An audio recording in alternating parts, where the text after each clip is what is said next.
Let's move on now to the New York Giants training camp preview, where we are going to discuss why some of the top stories, such as Saquon Barkley not signing his franchise tag, and also can this offense keep improving under a Brian Daboll system, especially Daniel Jones, or was it just a one-hit wonder? And we're going to break down why those are the top stories to watch throughout the training camp. But before we do that, if you have not already, hit the subscribe button and also ring the bell to get notified when we create new content. We are doing a training camp preview for all 32 teams. So that's 32 videos that if you want to check in on all teams in the NFL. We're also throughout the season going to be doing weekly prediction videos, including all of the Giants games. So if you want to see those prediction videos and get notified immediately when those videos come out, be sure to subscribe to the channel and ring the bell, and you will get notified for those videos. Ryan, Saquon Barkley did not re-sign the franchise tag. That is by far the number one story heading into this training camp. It's something that we have to watch. He will not be reporting to the training camp. At least as of this recording, it's July 18th at 5 p.m. I don't think that any deal has come as of now, especially after the deadline passed yesterday. Probably not. So where does this put the team with the Giants? I mean, he's their best player. Yeah. And that's why this is such a hard topic. And you see a lot of running backs around the league are kind of, I don't want to say forming a union, but unifying and coming together to try to get more pay. And one thing that I thought was interesting was that running backs in this era of wide receivers now, that cap space is getting crazy big. All position pay is increasing. Well, the average running back pay has actually gone down in the league. And I think that's just because the position has kind of come commoditized for those of you in the business world. There's not a huge difference between running back 18 and running back 2. And so for me, I think that while it is a necessary position, I think it also hurts the value of that position, that there are a lot of these guys out there that can come in and play running back at a high level. So he is their best player, but he might be one of the more replaceable guys on their roster. Well, absolutely. And we're seeing now what happened with Miles Sanders, for example, with the Eagles. It's he ran for 1,200 yards, but then the guys beneath him ran for 300, 200. And so then they didn't want to spend $1,200. So they then $12 million. So then they got two running backs who both can run for 600 yards if they just split carries for half the money, if that, or and so it really is. They are just young guys after young guys, and we talked a little bit about it, and it's unfortunate for the players in that position. But outside of Derrick Henry, if a running back nowadays loses a step, that's a big deal on his overall value to the team. And unfortunately, we're just seeing this consistent kind of, once when they hit 27, 28, guys start to lose that step. Yeah. Let's say in the division, let's look at Zeke. He's now not with the Cowboys anymore, and they spent a lot of money on him. It was worth it, when he was there. But teams are starting. It's almost kind of like a Moneyball type thing. It seems like, and I get why Saquon's doing it. He's worth every penny now. But if he wants a long-term contract, is he going to be worth the money when he's 29? So that's the back and forth.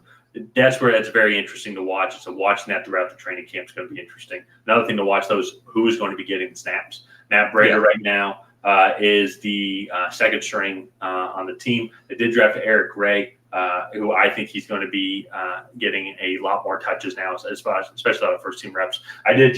You probably all just saw me look. I just checked my Dynasty League just to make sure Eric Gray is still available, because I think I might go pick him up now. Just as you never know type situation. So who lines up behind Daniel Jones or next to Daniel Jones is going to be one of the crucial things to watch, because now I feel like there's definitely going to be a running back battle going on, running back by committee as well between Breida and Gray. Yeah, no, definitely.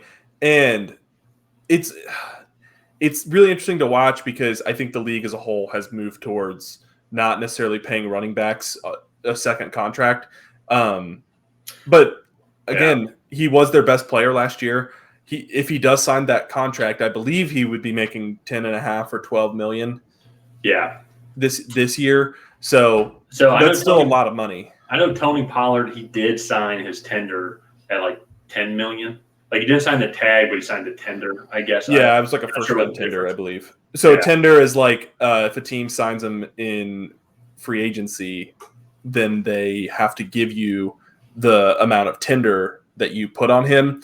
But so like if you put a second round tender, you have to pay him a minimum of X amount of money. If you put a first round tender, you have to pay him more than like yeah. So basically, like it kind of helps teams from preventing.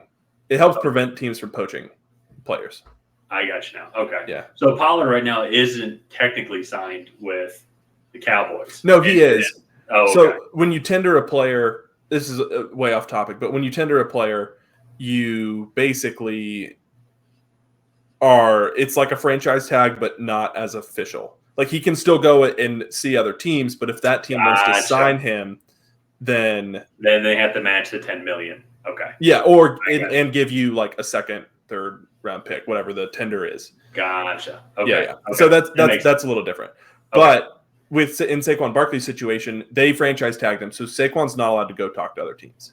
Well, yeah, and Saquon's going to want more than $10 million. He's going to want 15, 16. Which right now he's worth all that penny. So yeah, but that's going to they kind of transition into the second storyline as well. Is this offense as a whole? Daboll did wonders with this offense, with how little that they had and how far that they went. It's really one of the shocking stories of the 2022 season. They now have Darren Waller. If he can stay healthy, that I think is a huge addition because he has been battling the injury bug now for the past couple seasons. They did get Jalen Hyatt to add to that room. Darius Slayton really came on strong. They did also sign Paris Campbell as well. Wan'Dale Robinson's coming back from an ACL tear. Sterling Shepard's also coming back from an ACL tear. We'll have to see how effective he is because he's a little bit older. But I feel like Wan'Dale Robinson's going to come in and he's going to should hopefully pick up right where he left off. If he hopefully. So I think for how much this offense improved last year, I think they can keep improving. I think that this offense could be better, especially at least passing wise. Definitely. Well, that was so. Daniel Jones had his breakout year. He got the 4-year, $160 million contract this offseason. And even then, I still think there was a lot of room for improvement in his play. And part of that, I think, is just they didn't necessarily have the weapons to go out and make plays for him, right? Like they didn't have a Stephon Diggs. They had a Isaiah Hodgins, right? Like that's a pretty big difference. And so just seeing Daniel Jones and Brian Daboll continue to work together into year 2, they'll have a lot better weapons, at least to start the season.